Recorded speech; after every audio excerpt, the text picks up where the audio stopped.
Hi friends, നിഖിലാണ്. Car mechanical bro നമ്മുടെ ചാനലിലേക്ക് സ്വാഗതം. അപ്പോൾ ഇന്ന് ഉണ്ടായ ഒരു വർക്കാണ്. മഹേന്ദ്രൻ്റെ കോണ്ടോ എന്ന് പറഞ്ഞ കാറിൻ്റെ ഗിയർ ബോക്സ് അയച്ചിരുന്നു. അതിൻ്റെ ഫസ്റ്റ്, സെക്കൻഡ്, തേർഡ് ഗിയർ ആൾക്കൊക്കെ കംപ്ലൈൻറ്റ്, വികാത്തൊരു പ്രശ്നം, പിന്നെ ക്ലച്ചിൻ്റെ സിലിണ്ടർ ലീക്കായിട്ട് ആ ഒരു കാരണത്തിൽ ഒരു ഗിയർ പറിച്ചിട്ടിട്ട് അങ്ങനെയൊക്കെയാണ് കംപ്ലൈൻറ്റ് വന്നിട്ടുണ്ട്. അപ്പോൾ അതിൻ്റെ പണി എങ്ങനെയൊക്കെയാണെന്നുള്ള ഗിയർ ബോക്സ് പാർട്സ് ആക്കിയിട്ട് നമുക്ക് നോക്കാം. അപ്പോൾ ഗിയർ ബോക്സ് അയച്ചെടുത്തിട്ടുണ്ട്, നമുക്ക് ബാക്കിയുള്ളത് നോക്കുക, പാർട്സ് ആക്കി നോക്കാം. അപ്പോൾ വീഡിയോ കണ്ട് ഇഷ്ടപ്പെട്ട് ഷെയർ ചെയ്ത് ലൈക്ക് ചെയ്ത് സപ്പോർട്ട് ചെയ്യണം. അപ്പോൾ വീഡിയോയ്ക്ക് പോകാം.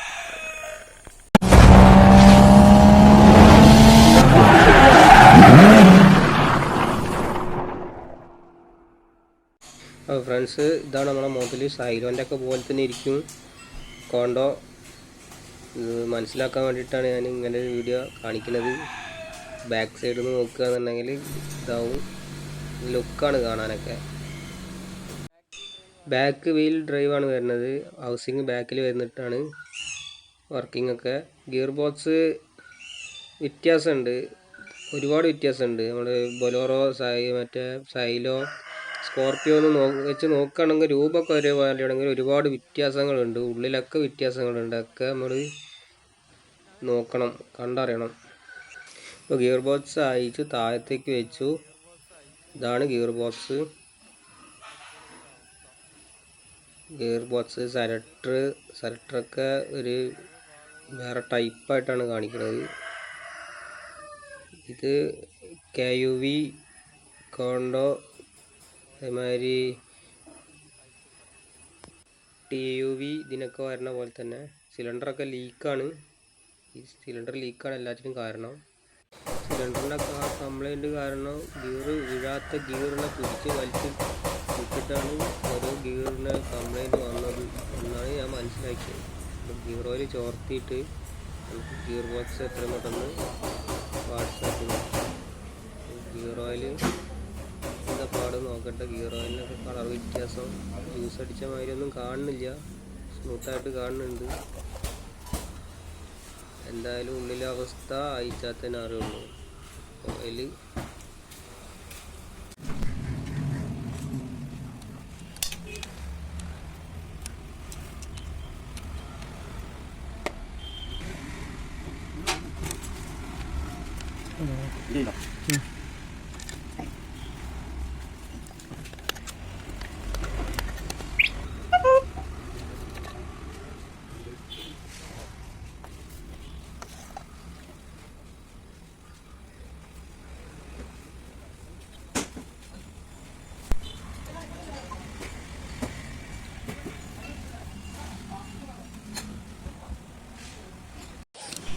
വെച്ചിട്ടുള്ള റൗണ്ട് ബോൾട്ടുകൾ അയച്ചെടുക്കണം.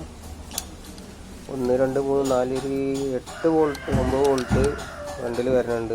ടോപ്പ് ഗിയറിൻ്റെ ഈ ഭാഗത്ത് മൊത്തമായിട്ട് അയച്ചെടുത്തതിന് ശേഷം നമുക്കത് ഇളക്കിയെടുക്കുക. പടം കൊണ്ടൊന്നും അവസാനിക്കില്ല, പടം കൊണ്ടൊന്നും നമുക്കൊന്നും അറിയാൻ പറ്റില്ല. ഉള്ളിലെ അവസ്ഥ അറിയണമെന്നുണ്ടെങ്കിൽ നമുക്ക് ഇനി ഇവിടുത്തെ ഈ ലോക്കും കാര്യങ്ങളൊക്കെ അയച്ചെടുത്തിട്ട് വേണ്ടി വരും. 2 ലോക്കായിട്ട് വരുന്നുണ്ട് ബാരിങ്ങിൻ്റെ. ഈ ഓയിലിൽ അരഞ്ഞിരിക്കുന്ന ഒരു ഇത് കണ്ടപ്പോൾ എനിക്ക് തോന്നുന്നത് അലുമിനിയത്തിൻ്റെ എന്തോ ഒരു സംഭവം ജ്യൂസ് അടിച്ചിട്ടുണ്ട്. അലുമിനിയത്തിൻ്റെ ഇതെന്ന് പറയുമ്പോൾ ഒരു ഫോർക്ക് വരുന്നുണ്ട്, സെലക്ടറിൻ്റെ ഒരു ഫോർക്ക് വരുന്നുണ്ട്. 2 വരുന്നുണ്ട്, 2, 3, 4 വരുന്നുണ്ട്. അതിലൊക്കെ ഏതൊക്കെ ഒന്ന് first, second, third second complaint ചെയ്യും. ഒന്നും നോക്കാനൊന്നുമില്ല. ഇനി നമുക്ക് സെലക്ടറൊക്കെ ഒന്ന് അയച്ചെടുത്തിട്ട് മൊത്തത്തിൽ അങ്ങോട്ട് തുടങ്ങണം. പാർട്സാക്കിയാലേ വ്യക്തമായിട്ടുള്ള കംപ്ലൈൻറ്റ് നമുക്ക് കിട്ടുള്ളൂ. അപ്പോൾ അതിൻ്റെ ഒരു ആകാംക്ഷയിലാണ്. വേഗം സെലക്ടർ അയച്ചതിൻ്റെ ശേഷം നമുക്ക് എന്താണെന്ന് അറിയാൻ വേണ്ടിയിട്ട് നോക്കാം.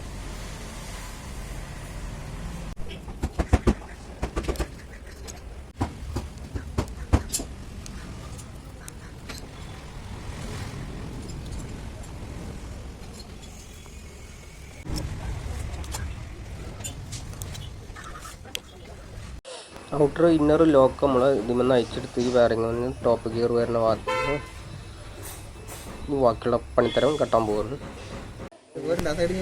റൗണ്ട് ബോൾട്ട് ലൂസാക്കാൻ പിന്നെ റിവേഴ്സ് ഗിയറിൻ്റെ ഫോർക്ക് ലോക്കാക്കി നിർത്തുന്ന ഒരു ബോൾട്ട് ഉണ്ട്. ആ ബോൾട്ടാണ് ഈ ബോൾട്ട് 12-13 സൈസ് 2 ബോൾട്ട് ഇപ്പോൾ ഈ കാണിച്ച. അതെല്ലാ റൗണ്ട് ബോൾട്ടും അയച്ചെടുത്തിട്ടുണ്ട്. ഇനിയിപ്പോൾ ആ ഭാഗം നമുക്ക് വേറെടുത്തണം എന്നുണ്ടെങ്കിൽ നല്ലൊരു സ്റ്റഡി പിന്നിൽ ലോക്കായി നിൽക്കുന്നതാണ്. അപ്പോൾ അതിന് വേറെടുത്തണം എന്നുണ്ടെങ്കിൽ കട്ടിങ് ഉണ്ട്. കട്ടിങ്ങിൻ്റെ ഉള്ളിൽ റാഡ് കയറ്റി ഇളക്കി എടുക്കുക തന്നെ, നല്ല പ്രസ് ചെയ്ത് കൊടുക്കണം. അപ്പോൾ നമ്മൾ അയച്ചെടുത്തിട്ട് ഗിയറിൻ്റെ ഭാഗം 5ാമത്തെ ഗിയറിൻ്റെ ഭാഗമാണ്. ഇവിടെ കൊണ്ടൊന്നും തീരൂല. ഇവിടെ ഒന്നും ഒരു കംപ്ലൈൻ്റ് ഒന്നുമില്ല. 5ാമത്തെ ഗിയറൊക്കെ നമുക്ക് കുഴപ്പമൊന്നും കാണാത്തവരും. ഇതിൻ്റെ ഉൾഭാഗത്തേക്ക് പോകണം. ഉൾഭാഗത്തേക്ക് പോകണം എന്ന് പറഞ്ഞു കഴിഞ്ഞാൽ ഫസ്റ്റ്, സെക്കൻഡ്, തേർഡ്, 4 ഈ ഗിയറുകളൊക്കെ നോക്കാൻ വേണ്ടിയിട്ടാണ്. റിക്കവർ ചെയ്ത് കൊണ്ടുവന്നതാണ് ഗിയർ കുടുങ്ങിയിട്ട്. അപ്പോൾ നമ്മളിത് മൊത്തം അയച്ചിട്ടുണ്ട്. അതുകൊണ്ട് വ്യക്തമായിട്ടുള്ള കംപ്ലൈൻറ്റ് നമുക്ക് അറിയാൻ പറ്റില്ല, അയച്ചാൽ തന്നെ അറിയുള്ളൂ. അതുകൊണ്ടാണ് ഇത് സെലക്ടർ ഫോർക്ക് പൊട്ടിയതായിട്ട് ഇതാ കാണുന്നുണ്ട്. ഫസ്റ്റ്, സെക്കൻഡ് ഫോർക്ക് പൊട്ടിയിട്ടുണ്ട്. ഇവിടെ കാണിക്കുന്നുണ്ട്. കംപ്ലൈൻറ്റ് നമുക്ക് ഏകദേശമൊക്കെ ഒരു ധാരണയിൽ എത്തിയിട്ടുണ്ട്. എന്നാലും നമുക്ക് വേറെ എന്തൊക്കെ പ്രശ്നങ്ങൾ വന്നതിന് ഇതുകൊണ്ട് എന്നുള്ളതും കൂടെ നോക്കണം. ഗിയറുകൾക്കും സിങ്കർനൈസറുകൾക്കൊക്കെ കംപ്ലൈൻറ്റ് ഉണ്ടോ എന്നൊക്കെ നോക്കണം. ഇതിൻ്റെ പൊട്ടിയ ഭാഗങ്ങൾ ഗിയറിൻ്റെ ഉള്ളിൽ കുടുങ്ങിയിട്ടുണ്ട്. അതാണ് നമ്മൾ നേരത്തെ ഓയിലിൽ കണ്ടത്. അബിനൊക്കെ ഇളക്കുക. അബ്ബൊക്കെ നമുക്ക് നോക്കേണ്ടി വരും. മൊത്തത്തിലൊക്കെ ഒന്ന് ബെയറിങ്ങും കാര്യങ്ങളൊക്കെ നോക്കണം, എന്നിട്ട് ഇത് സെറ്റ് ചെയ്യാൻ പറ്റുള്ളൂ. Fork first, second, third, fourth 2 ഫോർക്കും 4 ഗിയറിനെ വർക്ക് ചെയ്യിപ്പിക്കണേന്. അപ്പോൾ കംപ്ലൈൻറ്റ് ഫോർക്ക് പൊട്ടിയാന്നുള്ളത് വ്യക്തമായി. ഇനി അതുമൂലം വേറെ എന്തെങ്കിലും പ്രശ്നമുണ്ടോ എന്നാണ് ഇനി നമുക്ക് നോക്കാനുള്ളത്. ഇതാണ് ആ ഭാഗങ്ങൾ. കംപ്ലൈൻറ്റ് കാണിക്കുന്ന ഗിയർ സ്വിഫ്റ്റ് ഫോർക്ക് തന്നെയാണ്. വേറെ കംപ്ലൈൻറ്റുകളൊന്നും ഇതിന് വന്നതായിട്ട് നമ്മളെ ശ്രദ്ധയിൽ കാണുന്നില്ല. സിങ്കർനൈസർ ആയാലും അബ്ബ് ആയാലും ഒന്നിനും കംപ്ലൈൻ്റ് ഒന്നും വന്നിട്ടില്ല. ഫോർക്ക് മാറ്റാമെന്നുള്ള തീരുമാനമായി. ഫോർക്ക് നമ്മൾ ഓർഡർ ചെയ്ത് വരുത്തണം. ഓർഡർ ചെയ്ത് വരുത്താനും കുറച്ച് ദിവസങ്ങൾ കാത്തിരിക്കണം. ബാക്കിയുള്ള ഭാഗങ്ങളൊന്നും ക്ലിയറാണ്, കുഴപ്പമൊന്നുമില്ല. അതാ ഗിയർ നമ്മളെ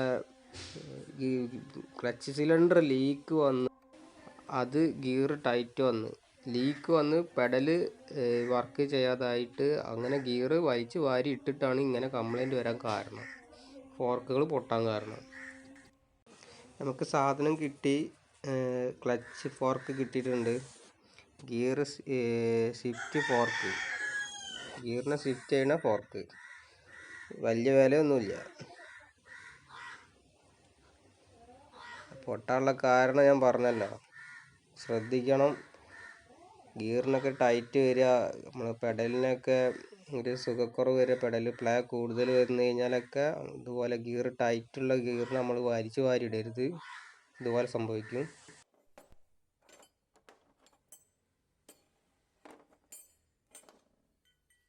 പുതിയത് രണ്ടും സെയിം ആട്ടോ. ഫസ്റ്റിനും സെക്കൻഡിനും 4നും 3ക്കും ഒക്കെ സെയിം ഫോർക്ക് തന്നെയാണ് വരുന്നത്. മാറ്റങ്ങളൊന്നുമില്ല. പാർട്ട് നമ്പറൊക്കെ സെയിമാണ്. ചെറിയ വ്യത്യാസം ഉണ്ടാവും എന്നൊക്കെ ഞാൻ വിചാരിച്ചിരുന്നു. പക്ഷേ ഇങ്ങനെ പൊട്ടി തന്നതുകൊണ്ട് നമുക്ക് അങ്ങനെയൊക്കെ തോന്നി. വ്യത്യാസങ്ങൾ കണ്ട് പിടിക്കാൻ പറ്റില്ലായിരുന്നു. ഷോറൂമിൽ നോക്കിയപ്പോൾ നമുക്ക് അവിടുത്തെ കാറ്റലോഗിലൊക്കെ രണ്ടും സെയിം പാർട്ട് നമ്പറുള്ള കാരണം സെയിം തന്നെയാണെന്ന് കണ്ട്. ഈ കൂടുതലൊരു കാര്യം പറയാൻ പറഞ്ഞത്, ഈ സെലക്ടർ ഫോർക്ക് 2 എണ്ണം പൊട്ടിയതും രണ്ടും സെയിം ആയിട്ട് വരുന്ന സാധനമാണ്. രണ്ടും ഒരേ പാർട്ട് നമ്പറിൽ വരുന്നതാണ്. ഫസ്റ്റ്, സെക്കൻഡ് ഗിയർ ആയാലും തേർഡ് ഫോർത്ത് ആയാലും ഒരേ പോലത്തെ സാധനം തന്നെയാണ്, മാറ്റങ്ങളൊന്നുമില്ല. രണ്ടും ഒരേ പാർട്ട് നമ്പറിൽ വരണതാണ്. അതുകൊണ്ട് രണ്ടിനും വ്യത്യാസങ്ങളൊന്നുമില്ല. നമുക്ക് അത് പെട്ടിയിൽ നോക്കിയാൽ തന്നെ അറിയാം. ഇത് വന്ന ബോക്സിൽ തന്നെ അത് കാണിക്കുന്നുണ്ട്. ഇതിന് മുന്നേ നമ്മൾ അന്വേഷിച്ചപ്പോഴും പറഞ്ഞതുമായിട്ട് പറഞ്ഞിട്ടുണ്ട്. അപ്പം എന്തായാലും നമുക്കിത് ഫിറ്റ് ചെയ്യണ ഭാഗത്തേക്ക് കിടക്കാം.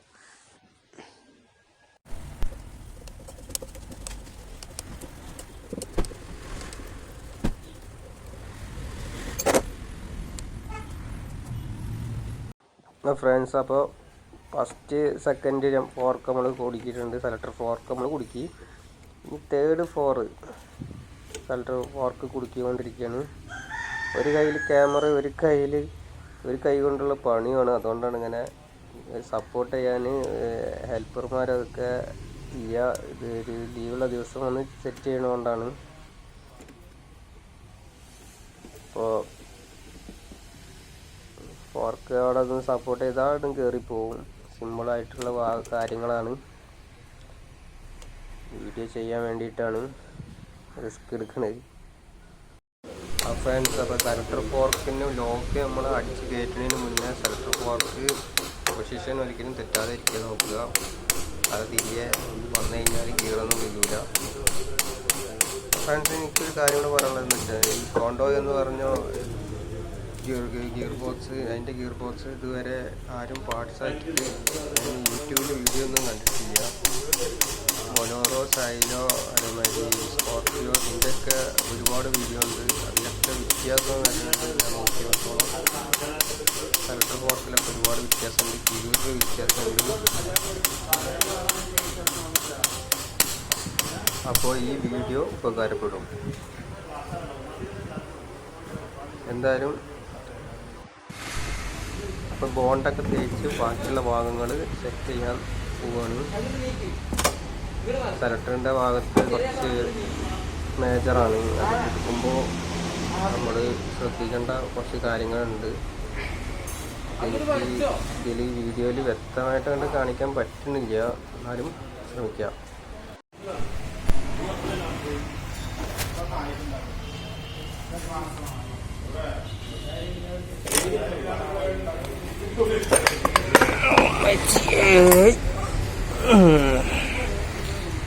ഇതിൻ്റെ അകത്ത് സെലക്ടർ റിവേഴ്സിൻ്റെ ഒരു പുള്ളി ഗിയർ റിവേഴ്സ് ഗിയറിൻ്റെ ആ ഗിയറാണത്.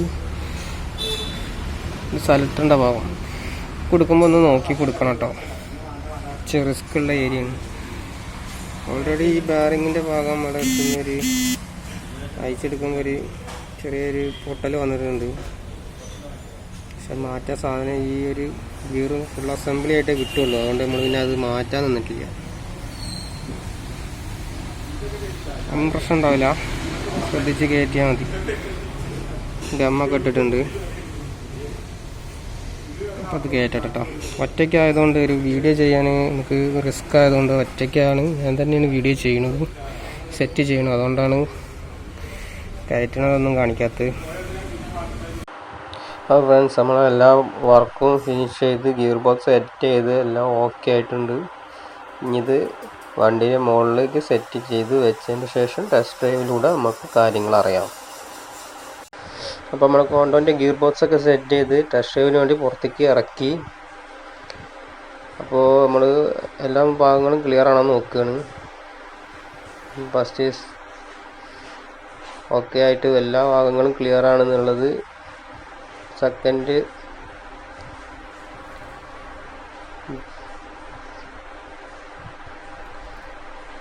ഗിയറൊക്കെ സ്മൂത്തായിട്ട് വീഴുന്നുണ്ട്, കുഴപ്പങ്ങളൊന്നുമില്ല. അപ്പോൾ വർക്ക് ഉഷാറായിട്ടുണ്ട്. ബാക്കിയുള്ള ഭാഗങ്ങളൊന്നും കംപ്ലൈൻ്റ് ഒന്നുമില്ല എന്നുള്ളത് വ്യക്തമായി. അപ്പോൾ ഫ്രണ്ട്സ്, മഹേന്ദ്ര നമ്മളെ കോണ്ടോൻ്റെ പണി കഴിഞ്ഞു. ഗിയർ ബോക്സ് സെറ്റ് ചെയ്ത് ഓടിച്ചോക്കലൊക്കെ കഴിഞ്ഞു. സ്മൂത്തായിട്ട് ഗിയറൊക്കെ ഓക്കെ ആയിട്ട് വീഴുന്നുണ്ട്. എല്ലാ ഗിയറും സ്റ്റാർട്ടിങ്ങിലാണ്.